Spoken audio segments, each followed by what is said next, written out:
감사를 드립니다. 오늘 이제 송년주일 마지막 주일인데요.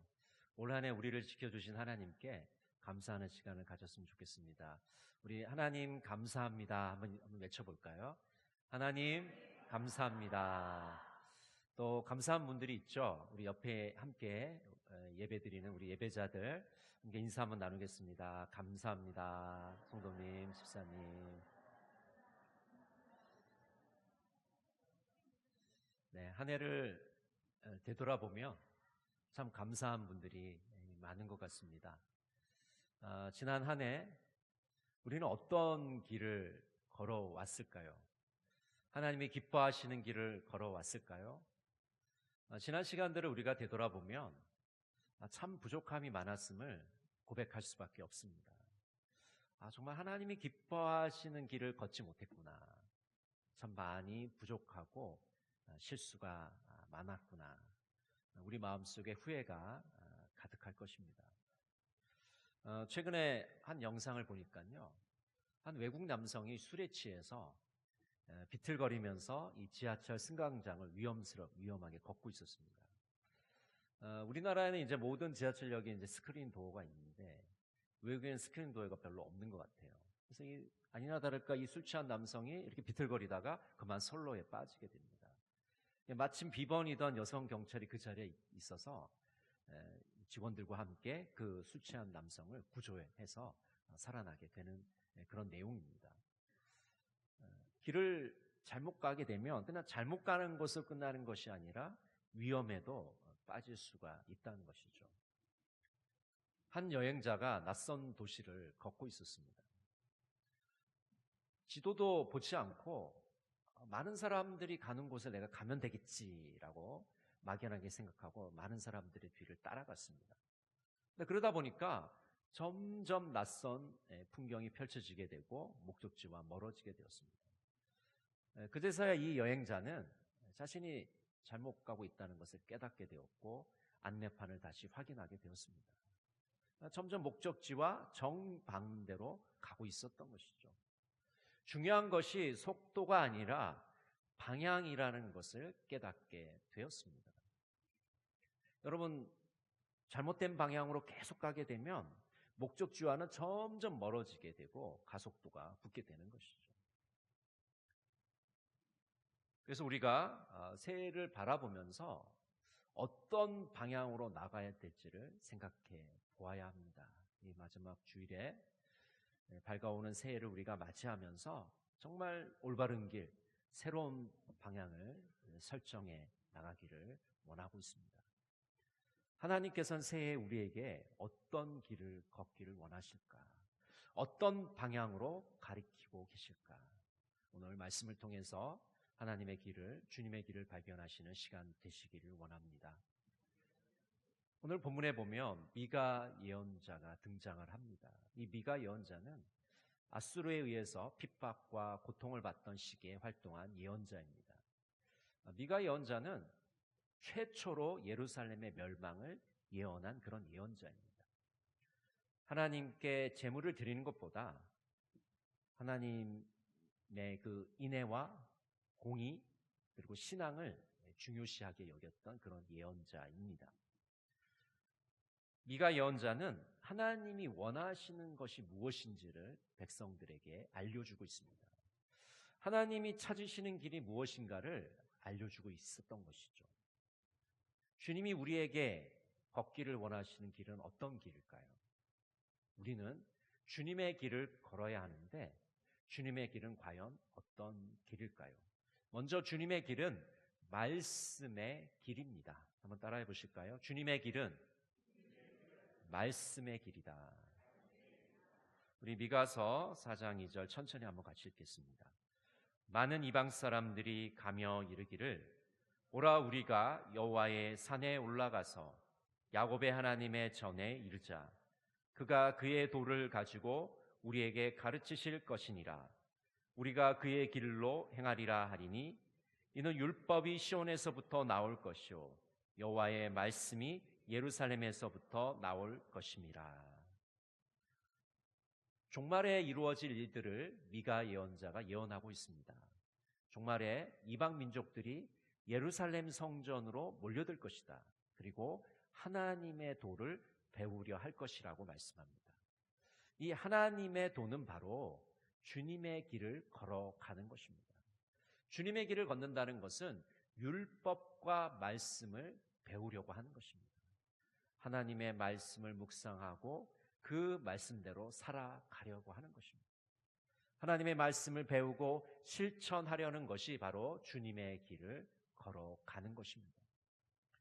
우리 교회는 매일 성경으로 큐티를 하고 있습니다. 큐티라고 하면 너무나도 거창한 것 같지만 큐티는 조용한 시간에 하나님의 임재를 느끼면서 말씀과 기도로 하나님과 교제하는 것을 의미합니다. 올해도 우리가 부지런히 말씀 묵상을 했지만은 내년에도 우리가 더욱 힘차게 말씀을 묵상하기를 원합니다. 세 단계를 거쳐서 저희가 묵상을 하려고 하는데요. 그 세 단계는 말씀의 관찰, 그리고 해석, 적용, 이 세 단계를 거치려고 합니다. 이 관찰이라는 것은 우리가 아는 것처럼 이 성경의 내용을 관찰을 하는 거예요. 이 본문에 어떤 내용이 있는지를 파악하는 것입니다. 관찰을 하려면 성경을 여러 번 읽어야 됩니다. 이해가 될 때까지 여러 번 성경을 읽는 거죠. 보통 교회를 오래 다니신 분들은 성경 여러 번 읽질 않아요. 왜냐하면 이미 아는 내용이거든요. 그러니까 대충 한 번 읽고 넘어가게 돼요. 그렇게 하지 마시고 여러 번 이해가 될 때까지 읽습니다.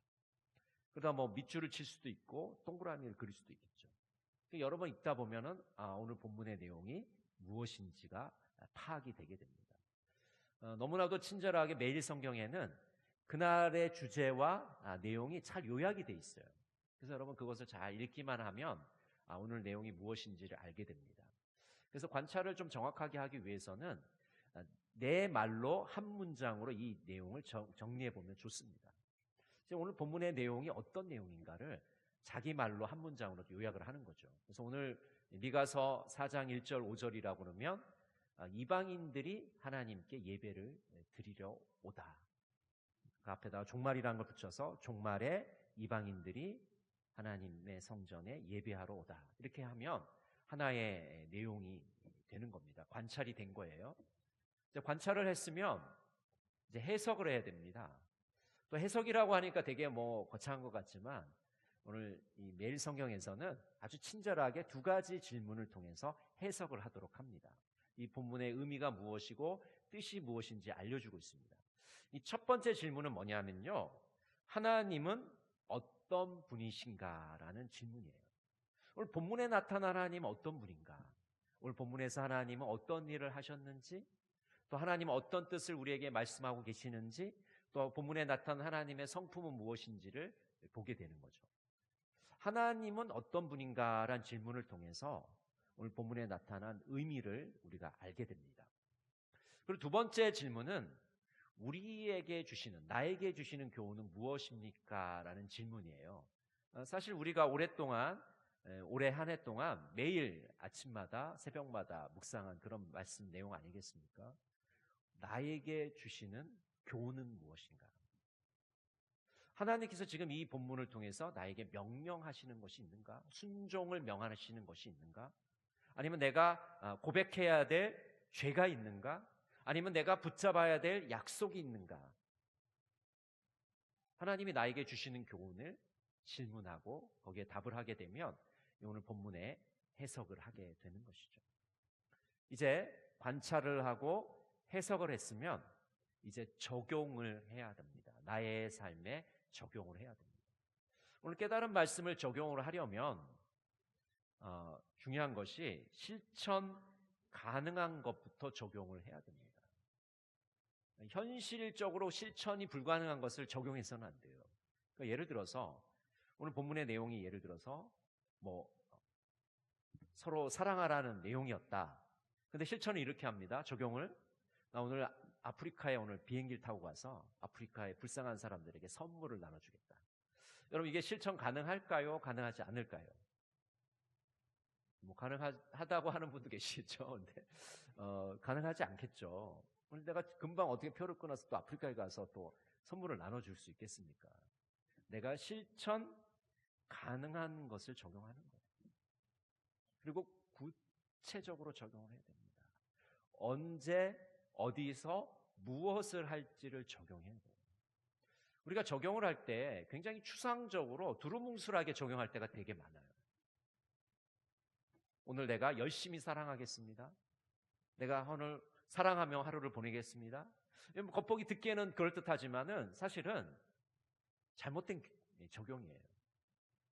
누구한테 그 일을 한다는 겁니까? 언제 그것을 하겠다는 겁니까? 무엇을 하겠다는 겁니까? 하나도 없잖아요. 말은 그럴듯한데 사실은 적용을 하지 않겠다는 겁니다. 적용을 구체적으로 하지 않으면 우리의 삶에 아무런 변화도 일어나지 않습니다. 그래서 큐티를 하는 사람 중에 이렇게 큐티를 날마다 하는데 왜 내 삶에 변화가 없을까? 적용을 안 했기 때문입니다. 구체적으로 내 삶에 적용을 안 했기 때문에 내 삶의 변화가 일어나지 않은 겁니다. 추상적으로 적용을 하면 추상적인 내용밖에 얻을 수가 없는 것이죠. 여러분 지난 한 해 동안 열심히 묵상하셨습니까? 묵상한 대로 사셨습니까? 이제 밝아오는 새해를 우리가 어떻게 살아가야 할까요? 하나님의 말씀을 읽고 배우고 듣고 묵상하고 암송하면서 또 그것을 실천하면서 말씀의 길을 걸어가시는 여러분 모두가 되시기를 간절히 바랍니다. 두 번째 주님의 길은 생명의 길입니다. 한번 따라해 보실까요? 주님의 길은 생명의 길이다. 우리 미가서 4장 3절 천천히 한번 같이 읽겠습니다. 그가 많은 민족들 사이의 일을 심판하시며 먼 곳 강한 이방 사람을 판결하시리니 무리가 그 칼을 쳐서 보습을 만들고 창을 쳐서 낫을 만들 것이며 이 나라와 저 나라가 다시는 칼을 들고 서로 치지 아니하며 다시는 전쟁을 연습하지 아니하고. 주님의 길은 어떤 길입니까? 칼을 쳐서 보습을 만들고 창을 쳐서 낫을 만드는 것이다 라고 말씀합니다. 그러니까 무기를 쳐서 농기구를 만드는 거예요. 그것이 바로 주님의 길입니다. 생명을 죽이는 것이 아니라 생명을 살리는 길이 바로 주님의 길인 것이죠. 우리 기독교는 생명을 죽이는 종교가 아니고 생명을 살리는 길입니다. 여러분 만약 기독교라는 그런 이 타이틀을 걸고서 폭력을 행사하고 사람들을 위협하고 협박하고 사람들을 괴롭히면서 내가 하나님의 길을 걷고 있다, 주님의 길을 걷고 있다고 말할 수 있겠습니까? 아니에요. 어불성설입니다. 기독교는 생명을 살리는 것, 생명을 풍성하게 하는 것입니다. 우리가 세계사에서 보면 이 십자군 전쟁이라는 것이 있습니다. 이 성지가 이슬람 세력에 의해서 점령이 되자 많은 기독교 세계에서 이 십자군을 일으켜서 성지를 탈환해야겠다. 그 거룩한 목적으로 이제 십자군 원정을 하게 돼요. 처음에 이제 예루살렘을 정복하기도 하고 또 왕국을 세우기도 하죠. 그런데 이제 이 원정이 계속 되다 보니까 이 거룩한 목적은 다 사라지게 되고 세속적인 욕망만 남게 됩니다. 심지어 어떤 일까지 벌이냐면 기독교 국가인 콘스탄티노플에 가서 그것을 점령해서 그것을 약탈하는 일까지 벌어져요. 같은 기독교인들끼리 다른 나라에 가서 그 나라를 약탈하는 일이 벌어집니다. 거기는 뭐 이방 국가도 아닌데 생명을 살리는 것이 아니라 생명을 죽이는 일이 벌어지게 되는 것이죠. 그런데 얼마나 그 타이틀은 멋집니까? 그러나 결국은 생명을 죽이는 데 앞장을 서게 된 것이죠.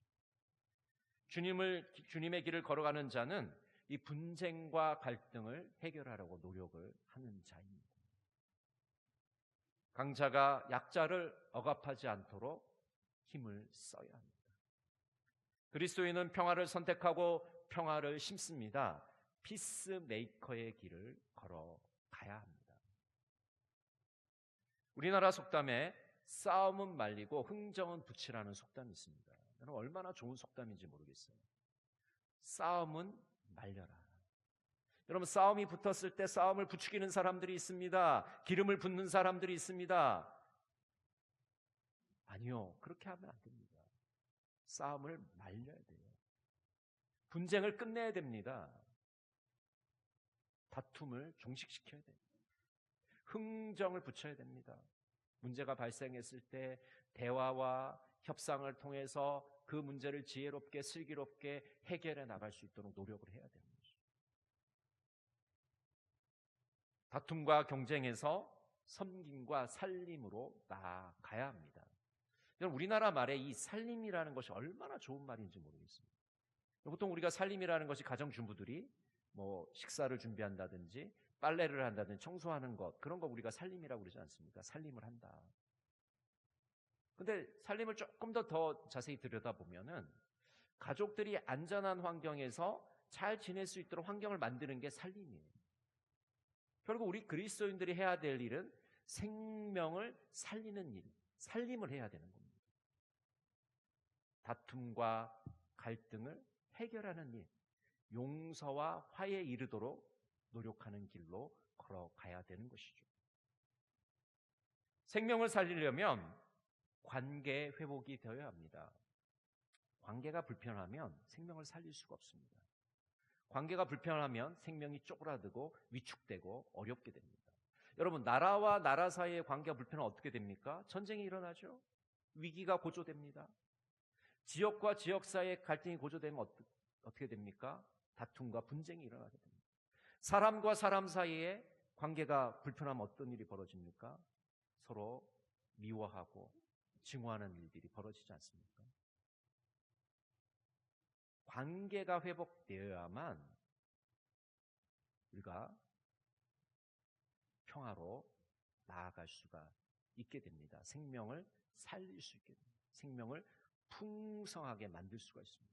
만약 주님의 길이 생명을 살리는 길이라면 우리는 관계 개선을 위해서 끊임없이 노력을 해야 되는 거죠. 예수를 믿으면 믿을수록 미워하는 사람이 많아지는 것이 아니라 사랑하는 사람이 더 많아져야 됩니다. 우리의 사랑의 범위가 점점 더 커져야 되는 거죠.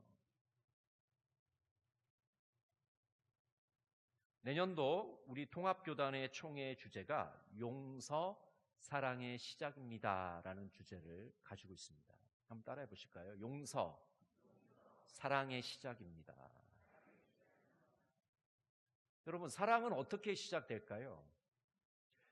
교회 안에서 사랑이라는 단어가 얼마나 많이 나옵니까?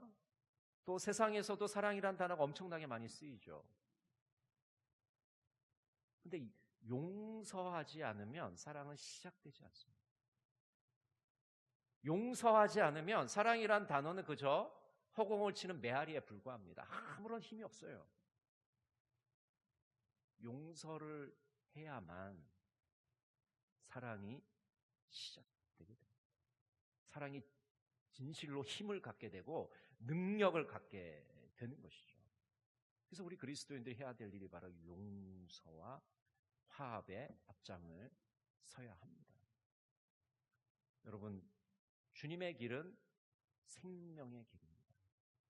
내년 한 해 생명을 살리고 생명을 풍성케 하고 용서하는 일에 앞장서시는 여러분 모두가 되시기를 간절히 바랍니다.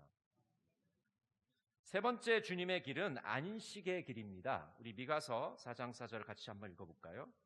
각 사람이 자기 포도나무 아래와 자기 무화과 나무 아래에 앉을 것이라. 그들을 두렵게 할 자가 없으리니 이는 만군의 여호와의 입이 이같이 말씀하셨습니다. 포도나무 아래와 무화과 나무 아래에 앉을 것이다. 여러분, 성경에 보면 이런 표현들이 계속해서 나옵니다. 이 태평성대를 표현하는 그런 단어입니다. 평안하고 안전하게 지내고 있다. 나라가 번영하고 있다는 것을 말해주는 그런 관용구이죠. 하나님께서 백성들에게 안식을 약속하고 계시는 것입니다. 히브리서 4장 1절에 보면 이런 말씀이 나옵니다. 그러므로 우리는 두려워할지니 그의 안식에 들어갈 약속이 남아 있을지라도 너희 중에는 혹 이르지 못할 자가 있을까 함이라. 이 말씀을 우리가 이해하려면 출애굽 시에 이스라엘 백성들의 행동을 좀 살펴봐야 합니다. 출애굽시의 이 광야에서 이스라엘 백성들이 어떤 행동을 했냐면요, 하나님께 원망하고 불평했어요. 하나님께 감사한 게 아니고 물이 없다, 먹을 것이 없다, 고기가 없다, 계속해서 불평합니다. 그리고 하나님께 반역합니다. 그리고 모세한테 가서 따져요. 우리에게 물을 내놔라. 왜 우리를 여기서 죽이려고 하느냐. 결국 하나님께 반역한 자들은 어떻게 되냐면 갈렙과 여호수아 외에는 기성세대에서 아무도 가나안 땅을 밟지 못합니다. 하나님께서 젖과 꿀이 흐르는 그 안식의 땅을 약속하셨지만 하나님께 반역함으로 한 사람도 거기에 들어가지 못하게 되는 겁니다. 그러나 갈렙과 여호수아처럼 하나님을 믿고 신뢰한 자들은 그 안식에 들어갈 수 있게 된 것이죠. 마태복음 11장 28절에 보면 예수님께서 이렇게 말씀합니다.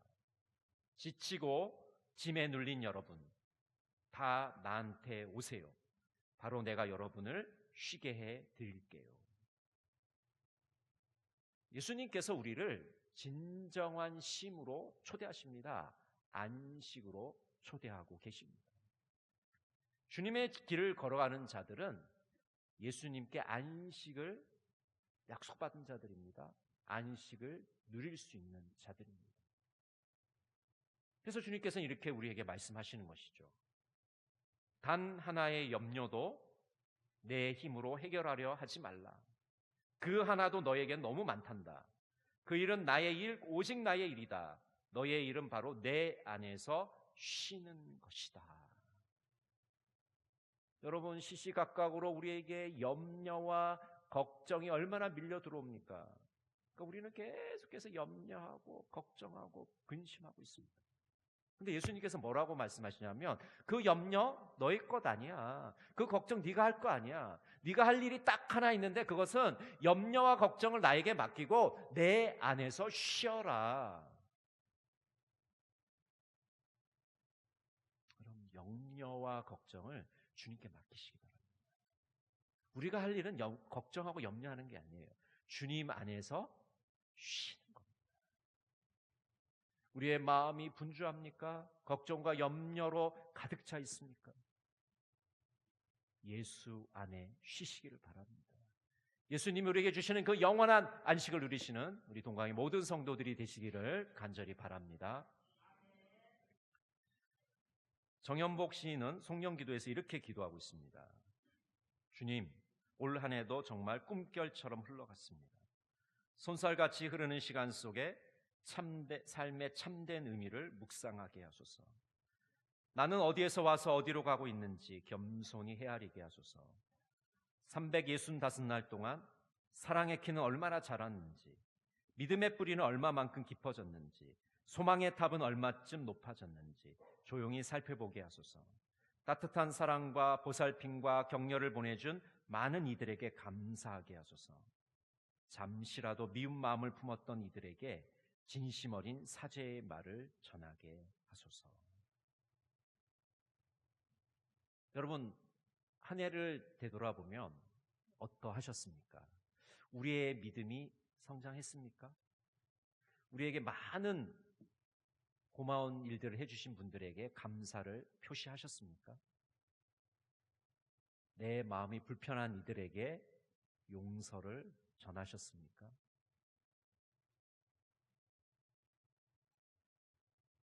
새해 목전에서 우리는 다시 한번 결단하게 됩니다. 주님의 길을 행하겠습니다. 여러분, 밝아오는 2026년도 새해 주님의 길을 걸어가시는 우리 동강의 모든 성도들 되시기를 간절히 바랍니다. 기도하겠습니다. 사랑의 하나님, 한 해를 돌아보면 부끄럽고 송구합니다. 하나님의 뜻대로 살지 못했습니다. 밝아오는 새해에는 주님의 길로 걸어가기를 소망합니다. 말씀의 길, 생명의 길, 안식의 길로 걸어가게 하여 주시옵소서. 예수님의 이름으로 기도드립니다. 아멘.